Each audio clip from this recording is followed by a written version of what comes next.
दिता में विदाई बनावा हां विदाई बनावा हां मुना सुनो ना आई गुठी आइले जोन बाटे पैसा पर वोट किना तनी अरे पैसा पर ना जाए आवे में लागी नु खर्चा वर्चा दिया अरे था ना मत हमरा खाना बनाम जा फोटो मत खींचा फोटो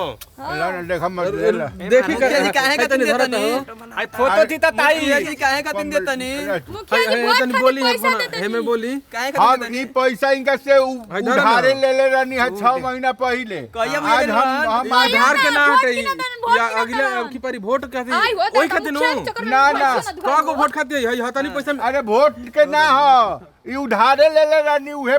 देवे आई बाबू कहूं के दोनों चुप रह मुंह पड़िए फेंक दे सारा चुप रह त निथिया साला तोरा के कहनी है कि साला काहे के धरा देला हमरा पैसा हम गरीब आदमी से उधारे मांग सकता नहीं बाबू ए त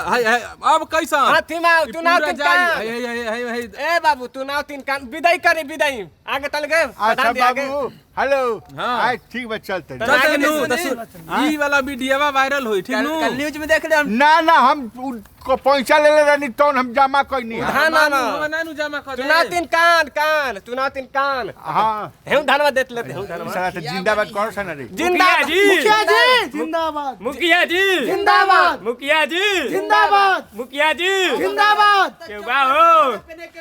हां मैं फुआ ए ललन बो अरे हरामजादा नाम लेके कहा था साला पिटवा दी हमरा के ए जब मलिया रहले रे काजी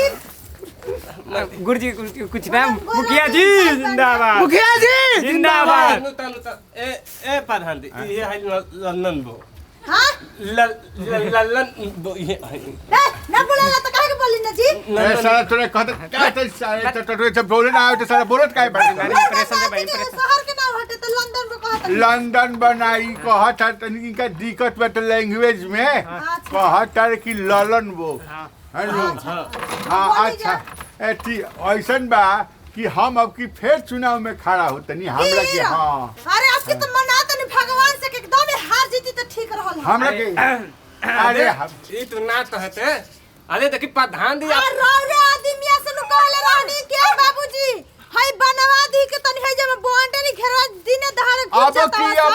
अब की सब हो जाई थोड़ा खाली तरकुल गिरल सियार फिर आवत सियार तरकुल तर अब की बे सियार सारे हाथी ना आई है अब की तो ऐसा बाउंड्री बनवा दे रौरे से नु कहले रहनी हाँ। आई के